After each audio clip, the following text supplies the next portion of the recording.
नमस्कार, लेट्सअप मराठीमध्ये मी श्रुती मुंगीकर आपलं स्वागत करते।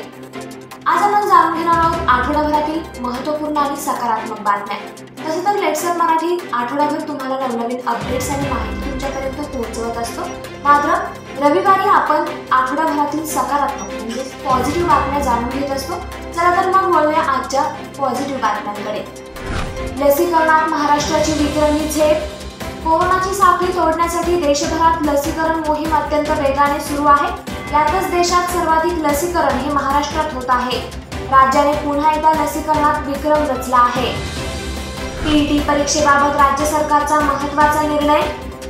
शिक्षक भरतीस पात्र ठरण्यासाठी होणारी परीक्षा अर्थात टीईटी घेण्याचा महत्त्वपूर्ण निर्णय शिक्षण विभागाने घेतला आहे।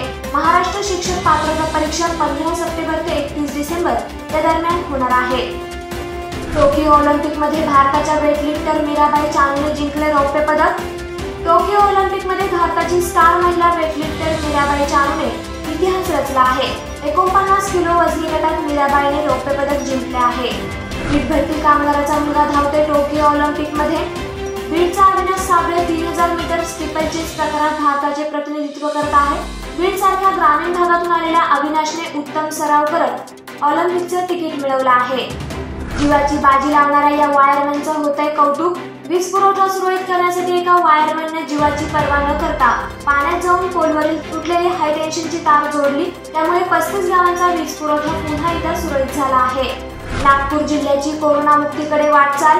राज्याची उपराजधानी म्हणजेच नागपूर जिल्ह्याची आता कोरोना मुक्तीकडे वाटचाल सुरू आहे। जिल्ह्यात गेल्या आठवड्याभरापासून कोरोना रुग्णसंख्या 10च्या आत आली आहे। ध्येयवेड्या मुख्याध्यापकाने पुस्तकेच उतरवली शाळांच्या भिंतीवर। लातूर जिल्ह्यातील औसा तालुक्यातील खरोसा येथील जिल्हा परिषदेच्या प्राथमिक शाळेच्या ध्येयवेड्या मुख्याध्यापकाने सरपंच आणि गावकऱ्यांच्या मदतीने शाळेचं रूप बदललं आहे। पेट्रोलचे भाव वाढल्यामुळे विद्यार्थ्यांनी बनवली इलेक्ट्रिक बॅटरीच्या सहाय्याने चालणारी कार।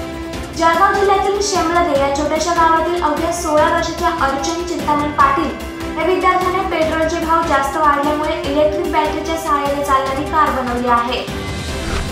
1 ऑगस्ट पासून मुंबईत घरोघरी लसीकरण। ज्येष्ठ नागरिक, अंथरुणाला खिळलेले लोक आणि आजारी असे लोक लसीकरण केंद्रावर नेणे शक्य नसलेल्या नागरिकांचे घरोघरी जाऊन यशस्वीपणे लसीकरण करण्यासाठी घरोघरी लसीकरणाचा निर्णय राज्य सरकारने घेतला आहे। 1 ऑगस्ट पासून मुंबईतून घरोघरी लसीकरण उपक्रमाला सुरुवात होणार आहे। दिव्यांग मुलीने आपल्या पायाने विठ्ठलाचे सुंदर चित्र रेखाटून केले अभिवादन। सोलापूरच्या दिव्यांग लक्ष्मीने आपल्या पायाने विठ्ठलाचे सुंदर चित्र काढून श्री विठ्ठलाला अभिवादन केले आहे। राज्याला लवकर कोरोना मुक्त कर असे विठ्ठल चरणी यावेळी तिने साकडे घातले आहे। तर या होत्या आठवड्याभरातील काही सकारात्मक म्हणजेच पॉझिटिव्ह बातम्या। यासारख्याच नवनवीन बातम्या जाणून घेण्यासाठी फॉलो करा लेट्सअप मराठीला आणि लेट्सअप ॲप डाउनलोड करा। धन्यवाद।